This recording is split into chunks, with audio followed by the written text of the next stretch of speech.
Hey, what's up, everybody? Welcome to another edition of Established Run's NBA Injury Report Analysis Show. I'm Drew Dinkmeyer, here with Mike Gallagher to talk you through this six-game slate. Apologies for being a little bit late, a little bit of a hectic morning, not only on the injury front and the Q tags, but questionable to return is my refrigerator, which apparently has just decided to quit on me. So I just did the tech know-it-all that I am. I'm a very tech-savvy guy, even into my 40s here.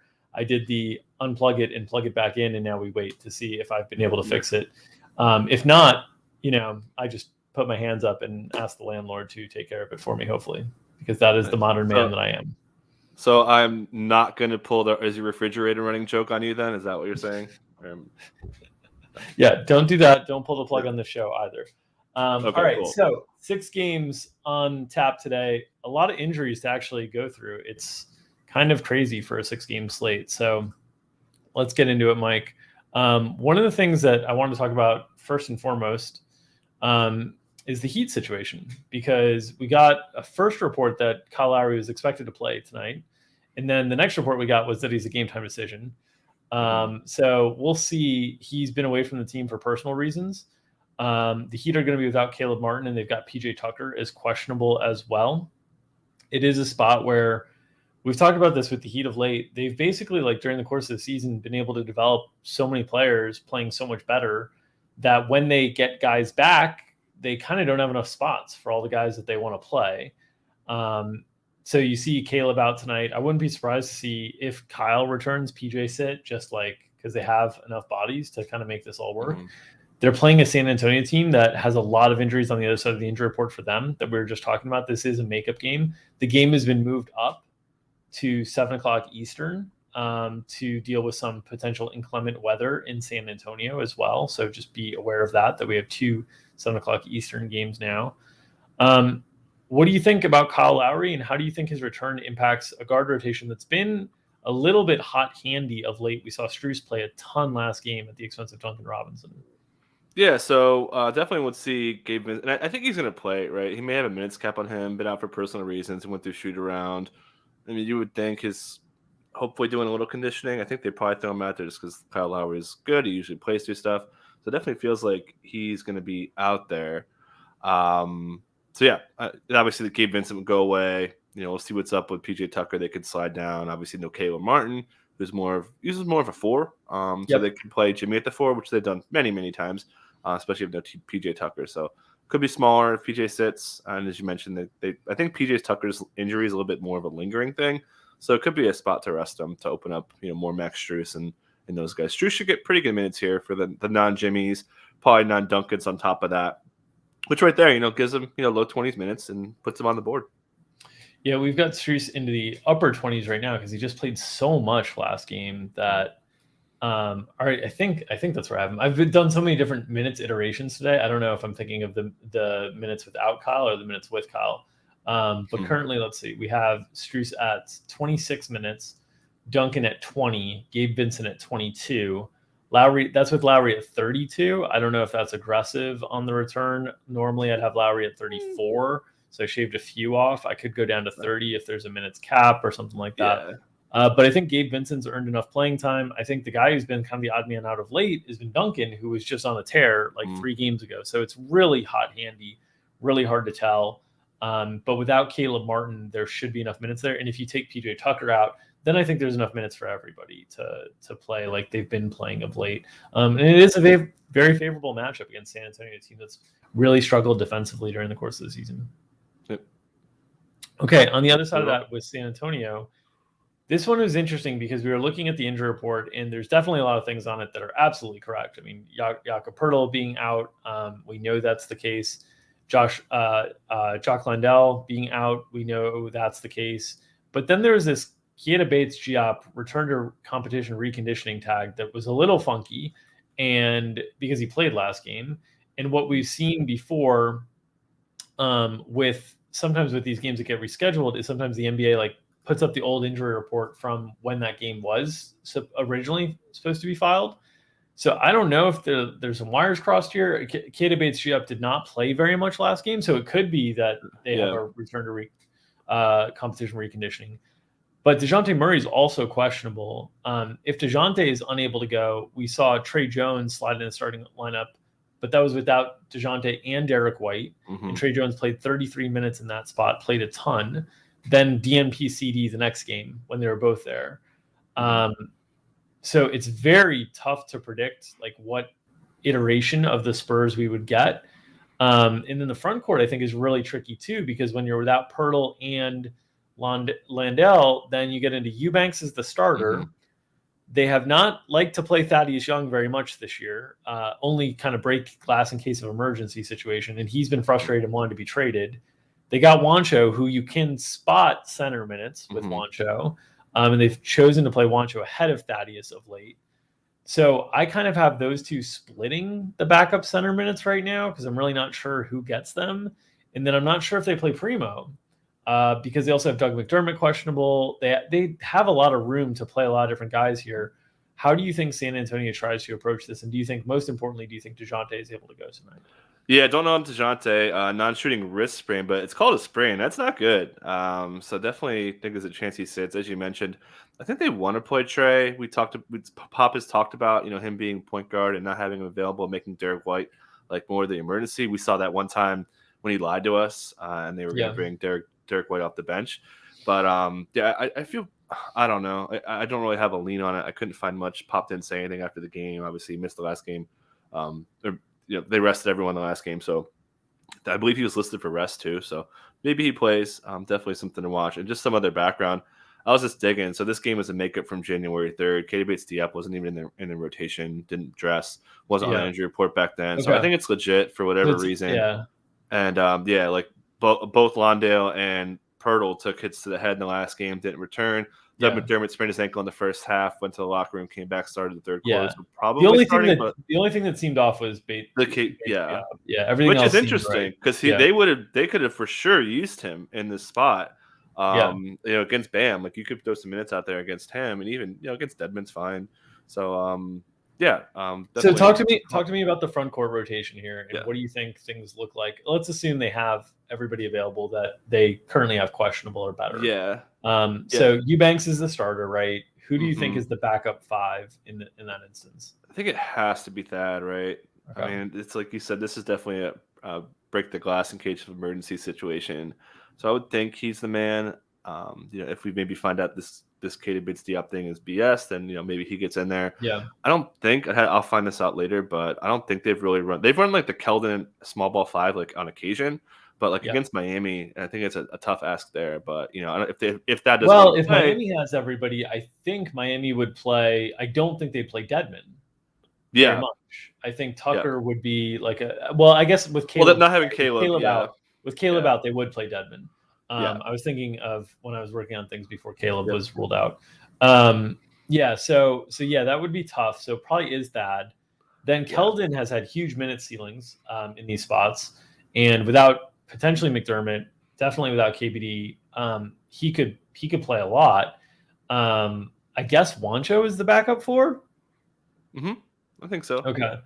And then they could go small there too, right? We just talked about not having Caleb, and KBD Tucker's not tall. They could definitely run, Keldon, even Vassell, or any of those guys, and run a smaller lineup out there, which would be a tougher ask, which would be good for Trey Jones, because if you're going to fill those guard minutes at the 3 and 4, that'll open him up, which would, again, kind of open up minutes there. So going back to this too, like Doug McDermott's availability with DeJounte would affect Trey Jones and those guys a lot more. Do you think Primo's in the rotation? If McDermott's out, I think he's in there. But if McDermott's in, you do not think he's in there?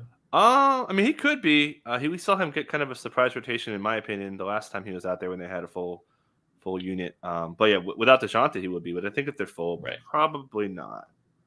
The thing that I'm trying to figure out is right now, I think I've like Trey. This is with assuming everybody in. I have Trey Jones for like 6 minutes.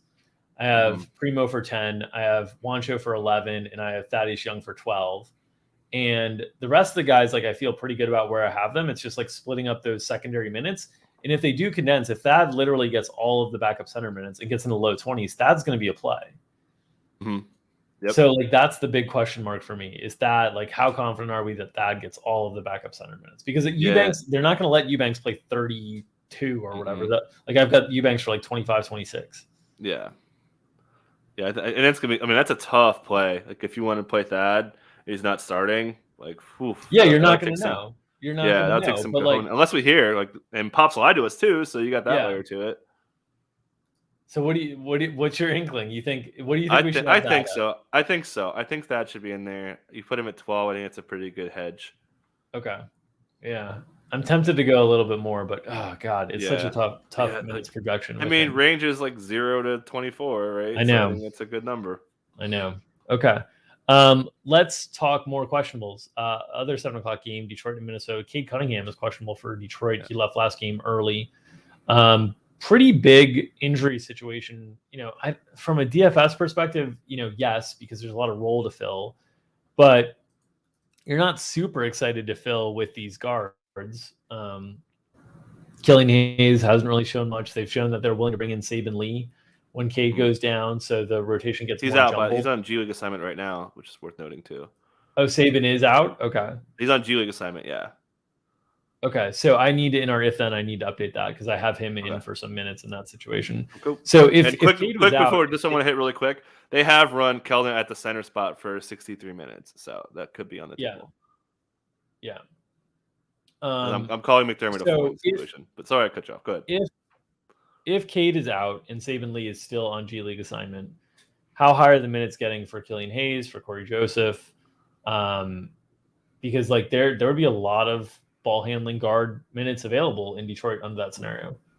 I think we saw a little overlap so just to give the backstory on Cade, had a hip issue, was on a bike. It looked like he was going to come back, but they just held him out. It was called doubtful to return, eventually didn't play. So like if it was anybody else, I'd feel good about him playing, but I go back to this and I mentioned on 3Ball that he had a very mild ankle sprain and they kept him out for a month. So, like, that makes me think they sit him out. So, back to the question at hand here, I think it's pretty straightforward. So, they kind of kicked out Rodney McGruder from their rotation. They played Hamadi Elmore as a 3-4. I think they would basically slide him up, have him be the backup to Frank Jackson, who I would assume starts. And then we have Josh Jackson, maybe you play him or McGruder. You don't really need either of them. But if they wanted to go 10, then you're basically putting McGruder in Hamidou Diallo's spot and then Frank Jackson in Cade Cunningham's spot. If that kind of all makes sense, and I think everybody else will kind of be affected. So it wouldn't be like a huge minute swing for the point guards minutes wise, but obviously role wise would be a pretty big expansion of ball handling for those dudes. Yeah, and as you're talking, I'm updating my if then statement because I did not have it built out that way. So definitely need some adjustments. Yeah, we were busy this morning, guys.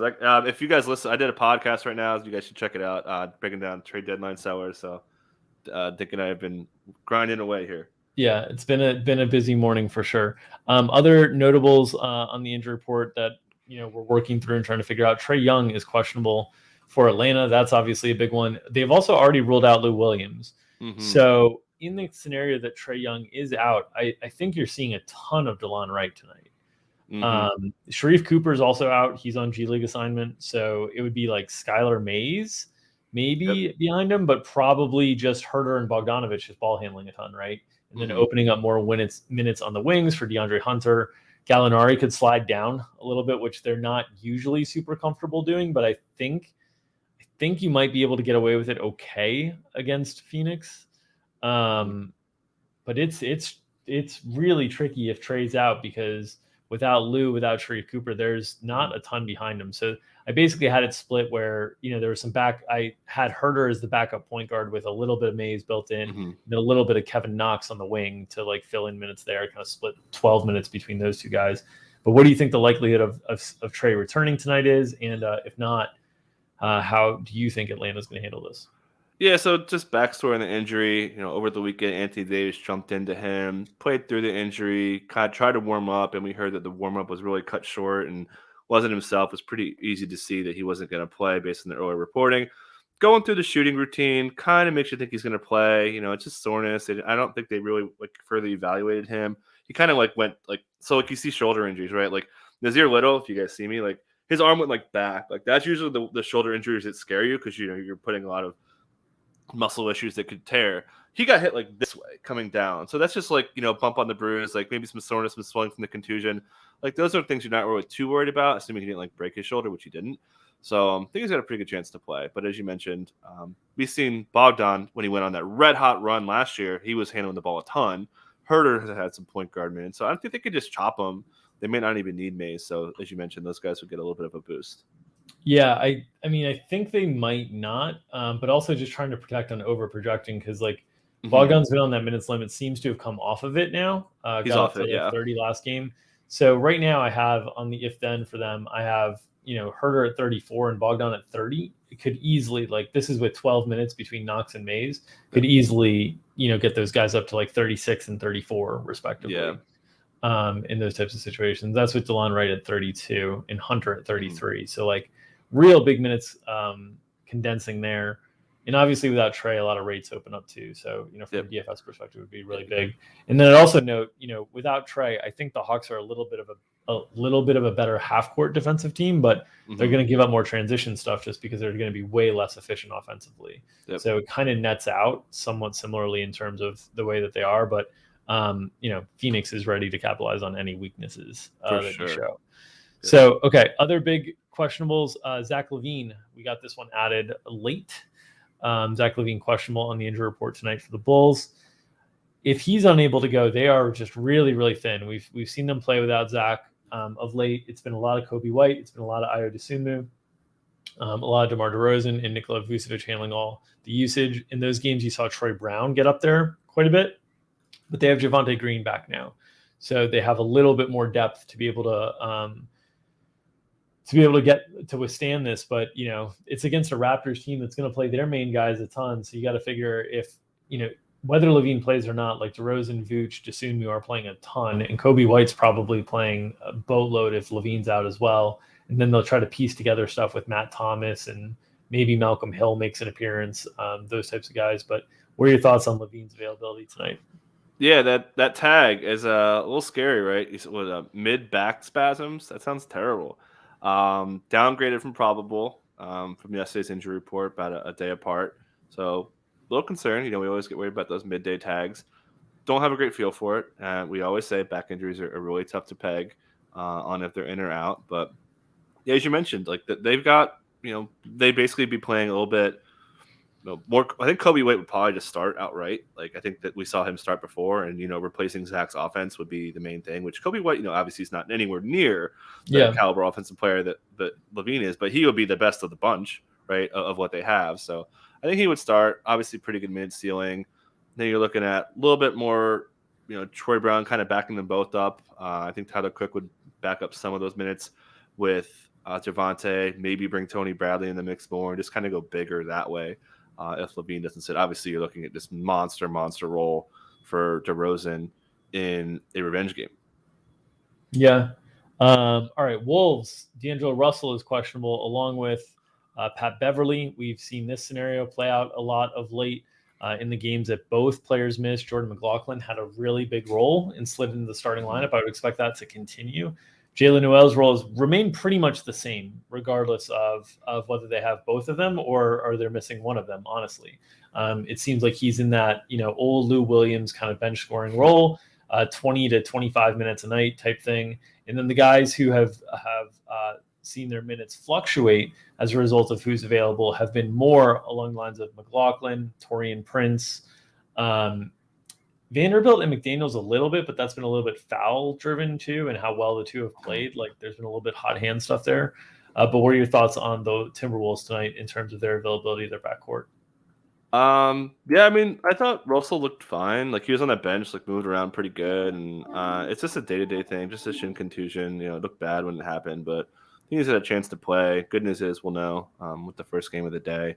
I think he covered most of it. Like definitely think Jalen Noel is like safe as far as like he obviously has higher range if he's not out there, but his minutes should be low 20s. Wake Beasley's upside kind of comes down a little bit. We've seen Beasley kind of have a bigger minute ceiling, and the game's deal misses for floor spacing as Beverly takes on a little bit more of an offensive role. Beverly was probably looking at like low 20s minutes in his return, so maybe a little bit more if he doesn't go. I was really surprised that they started McDaniels in the last game based on comments from Chris Finch, but to his credit, kept his fouls down. He didn't play great. So probably, he would go to the bench, I would think, and then run the rest of those guys out there. Yeah. Zubac's questionable for the Clippers tonight. We saw them against Indiana without Zubac's. They started Serge Ibaka, and Hartenstein actually picked up nothing. They didn't improve his role at all. It was very, very frustrating to see him only play 14 minutes that night. We had a over on his props that I thought we were cruising to when I went to play ping pong, and I was done playing ping pong, and he did not hit the prop. He only got like 5 minutes in the second half. So, from a DFS perspective against the Lakers, a team that is going to, play on the smaller end of things, not small with Anthony Davis as your starting center, but on the smaller end of things. I'd imagine that they'd start Ibaka once again. I imagine that you'd still see some Batum or Marcus Morris type center minutes in those situations. I assume you'd see Hartenstein somewhat limited. So I don't think Zubac moves the needle a ton. I think it just kind of raises the ceiling of the secondary players, but the Clippers are just impossible to project because it's so hot handy. So it helps Justice Winslow. It helps Amir Coffey. It helps Eric Bledsoe. It helps all these guys a little bit, but not in a way that makes a bit of difference for DFS, I don't think. Yeah, so background on that, we saw Zubac in the Hornets game before the game started warming up. He had a big wrap on his calf, and he played through it. Thought it looked okay. Obviously, minutes weren't really high. This game was kind of in hand. So I think that he missed the last game for back-to-back. So I think he's got a pretty good chance to play. But yeah, as you mentioned, if he doesn't play, and he certainly could miss this one, Serge Ibaka went on a tear in the third quarter to give him a longer leash. Hartenstein comes in there and just craps the bed. Just horrible play. He was late on defensive rotations. Guys' rotation cut real short in the second half, as you mentioned. It looked like we were cruising in the first half. So then they went small. Justice Winslow picked up a lot of center minutes to really cut him down. Hate to see it there. But, that would be pretty much a similar approach if he doesn't play, I feel like. And they could get away with the Winslow stuff. And yeah, I think I pushed back a little bit. As bad as Hartenstein was in the last game, I feel like they'll give him another chance. I mean, to have him dominate in the way he really kind of run an offense. I don't think he's going to play lower minutes than he usually does, but I think when Zubac is in, his minutes range is 14 to 21, and I think when Zubac is out, his minutes range is going to be 14 to 21. I don't think. No, I think it'd be a little bit more. I just think he ran it was just everything running bad in that second half rotation. I mean, he only played 9 first half minutes though. It's not like I know. Well, I thought he would have gotten a longer leash in that if he would have run hot, because we've seen that happen before. When Lou, and especially when they're trailing and they make all these comebacks, they'll let him go. They'll let him go, For sure. But that's been in games where Zubac has been there. That's why I just don't think it changes. I think it's the same. Yeah. It's the same stuff. The big change is when Zubac is in, they don't play Ibaka. They just don't play Ibaka at all. And so Ibaka just kind of absorbs most of it. The range gets maybe a little higher on a minute or two, but really I think it's the same for our. I don't think it's outrageously higher, but I'd say it's 2 or 3 higher, Yeah, I don't know. My guess is we'll see Hartenstein's season high in minutes in a game that Zubac plays because they let the bench run. It's just so weird with Ty Lue. Yeah. In terms of other situations, Otto Porter Jr. is questionable. Bjelica is out. Most of the Warriors are back. Gary Payton II, okay, after leaving last game early. Huge blowout risk here for Golden State playing Sacramento on the second night of back-to-back. So from a DFS perspective, probably not the most interesting game when all of the Warriors guys are healthy. And, we'll see what we get for the Kings. They haven't filed yet. So, any thoughts on the Warriors that you want to add to there? Well, the Kings are good now. They beat the Nets last night, holding James Harden to 4 points, man. How could you be Mo Harkless holding Harden down there? And then Davion on Kyrie was pretty good too. But yeah, I'm with you. I mean, Otto Porter missing multiple games with any injury, you feel like he's going to sit. He's been pretty good in that 4-man role without Draymond. Definitely think he would return in that starting unit. I mean, they could go small here, where they start Clay, and then maybe they start Moody again. They want to play Moody, so I wouldn't be surprised if Otto misses and they start Clay at the 4, Moody. Yeah. Bring Poole off the bench, obviously starting Wiggins and Steph there. So we'll have to dig more into it. But I think there's probably a pretty good chance that Otto plays. He's been listed with this for a while, and there was never really much concern on it. Yeah, and I'm just noting to Mark, who's working on top plays now, that I still have to adjust rates there for Golden State stuff. So our projections are probably off because I'm busy morning, guys. The rates from last games while trying to do all the minutes this morning. Other stuff to note, DeAndre Ayton, is there a minutes limit there? He returned last game with Jay Crowder. Both him and Crowder were below their normal minutes. Surprisingly, Cam Johnson did not benefit when they were both below their minutes. They basically played no small ball center lineups in that game against Brooklyn, a team that you can play small ball center lineups against. And then they still kept Ish Wainwright in the rotation, and Elfrid Payton still played his minutes. So it was surprising that Cam Johnson came all the way down to 23. I was thinking kind of mid-20s for him. I would, if you would have told me 25 from Crowder and 28 from Ayton, I would have had Cam at 31, 32. Right. So pretty surprised by that perspective. What do you think the minutes for Ayton and Crowder are tonight? Yeah, he had a cap on him, mentioned that he was listed as out in the last game and then got the Q tag after a pregame warm-up, and when he wasn't even, as far as we know, practicing yet. So definitely feel like he could get to 30 in a matchup that you kind of mentioned, they are going to go big after not doing it. You think they would definitely for sure go big against the Capella and Okongwu stuff. So, probably thinking 30 is a pretty good number for him. They, probably aren't going to go outrageous. I think if everything clicks for him and no fouls and he looks good, then. You just muted yourself, brother. I don't know what happened, but you're on mute. There we go. I wasn't even touching anything. Am I back? Am I good? You're good. You're back. I'm better than the fridge. So I was basically saying the range is 20 to 32. I feel like pretty stable. So I think 30 is probably a good number on Ayton. All right. I think that'll do it. Anything else that popped in? I feel so scrambled today. Just right. A few tags that have come in, and also my apartment melting down over here. But anything else that I missed that we need to talk about on the injury front? No, we got the old Nick Nurse tight rotation stuff. Yeah, De'Aaron Fox. We're kind of in the dark. Who knows? If he'll ever play again. Game time. He's waiting for a playoff game. That's all we know. Yeah, it's all on him. Talked a lot about that on the pod about the fall if he gets traded. We know LeBron's likely sitting. Think we nailed it. Awesome. Well, make sure to check out the Established Run NBA podcast on iTunes or wherever you get your podcasts. Mike has already posted basically a trade deadline kind of breakdown and candidates that could potentially get moved and how that would impact things. He's also got 3-ball going up each and every day over there. Make sure to subscribe to this YouTube channel so you get notifications whenever our content goes up here. We will be live again at 2:00 Eastern time tomorrow to cover Friday's bigger slate. And if you are a premium DFS subscriber, make sure to check out Establish a Show tonight behind the paywall with myself and Mark Dankenbring. The Dink and Dank Show returns episode 2 at 5:00 Eastern tonight. And we will be tidy on that show tonight because Hippie Wiggins got me tickets to a concert that I have to leave for immediately after the show. First concert I've been to in 25 years. Dinkbot goes to see music. We'll see how it goes. All right.